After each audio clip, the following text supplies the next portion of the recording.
যখন কিয়ামতের সময়টা ঘনিয়ে আসছে তত বেশি মুসলমানরা গাফেল হয়ে যাচ্ছে, ঠিক কিনা বলেন? গাফলতির কিছু উদাহরণ আজকে আপনাদের সামনে তুলে ধরি। আমাদের সৌদি আরবে হ্যাপি হ্যালোইন ডে পালিত হলো ঘটা করে। ঠিক বলছে ৬০ জনে। সবাই বলেন কি পালন করছে?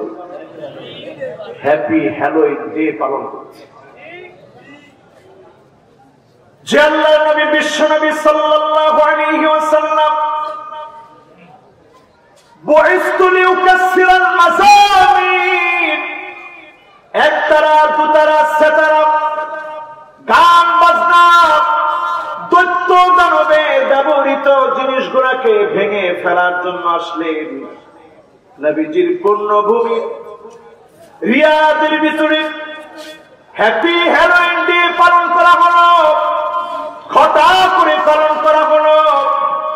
যেই হ্যাপি হ্যালোইন ডে পালন করলে সৌদি আরবে গ্রেফতার করা হতো, আজ ঘটা করে পালন করা হচ্ছে।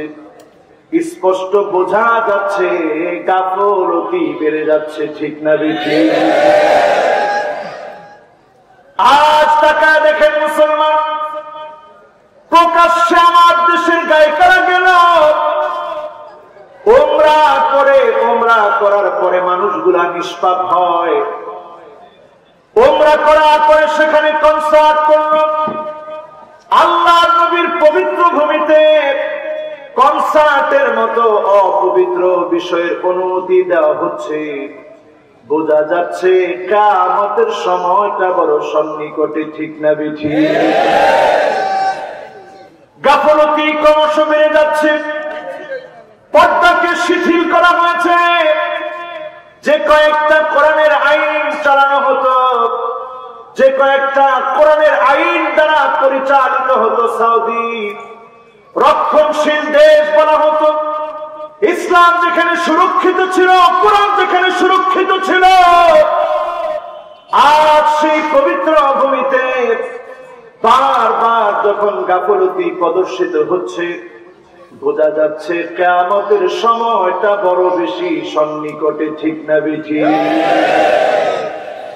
আজকে আপনাদেরকে আমি 10টি হাদিস শোনাবো। 10টি হাদিস। এই 10টি হাদিস শোনানোর আগে একটু মনে করায় দিতে চাই, আমরা গোলাম আল্লাহর আর উম্মত কার? যুবকরা সবাই বলতে হবে, মুরব্বীরা সবাই বলতে হবে, আমরা গোলাম কার আর উম্মত কার? রাসূল আমাদের জন্য আল্লাহর কাছে সেদিন বলবে, ইন্নী মুকাফিরু বিকুমুল উমাম।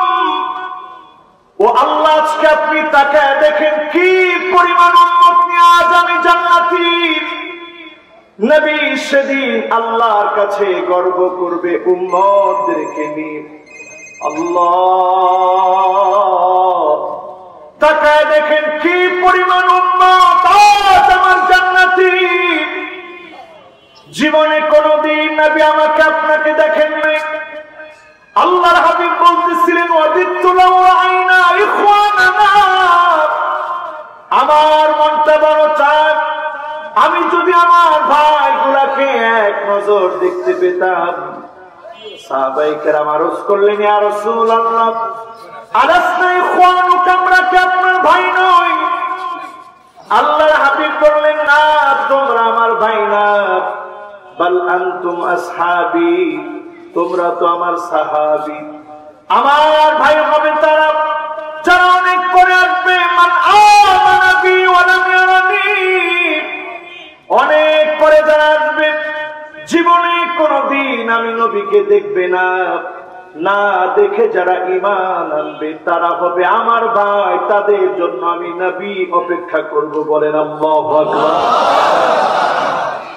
হযরত আনাস প্রশ্ন করলেন, নবী গো, 10 বছর আপনার খিদমত করেছি,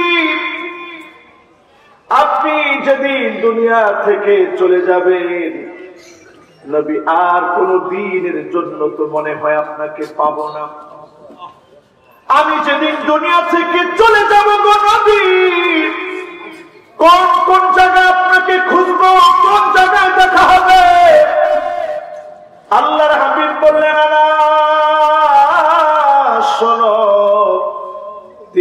তিনটা জায়গায় আমি নবীকে তুমি খুঁজবা। প্রথম জায়গাটা হলো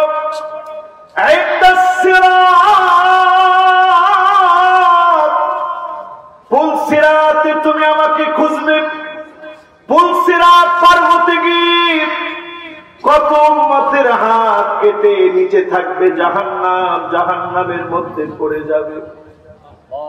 কত উম্মতের পা কেটে জাহান্নামের মধ্যে পড়ে যাবে। কত উম্মতকে আল্লাহ বলবে তার চেহারাটা নিচের দিকে দিয়ে দাও, পা গুলো উপরের দিকে দিয়ে দাও। ধারালো পুলসিরাত পার হতে গিয়ে কত উম্মত সেদিন হারা যাবে। আর এমন কিছু নবীর উম্মত থাকবে পুলসিরাতটা যখন পার হতে নিবে, জাহান্নাম একটা ডাক দিয়ে বলবে, জুসিয়া মুমিন ইন্না নূরাকা ইউতফিউ লাহাবি।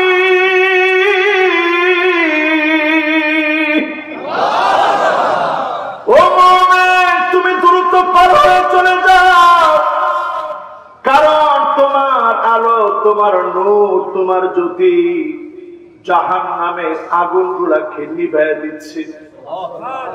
তোমার আলো জাহান্নামের আগুন নিভাইয়া দিচ্ছে। মুমিন দ্রুত পার হয়ে চলে যাও।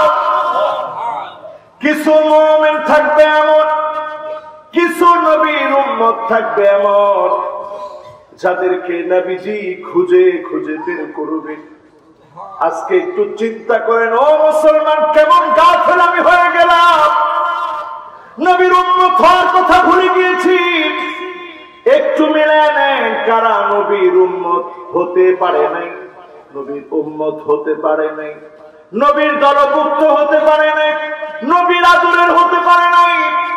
এক নম্বরে ফামান রাগিবা আন সুন্নতি ফালাইসা মিন্নি। নবীর সুন্নাত থেকে যে লোকটা মুখ ফিরিয়ে নেবে, ওই লোকটার যা হতে পারে নবীর উম্মত হতে পারে না। ঠিক কিনা বলেন?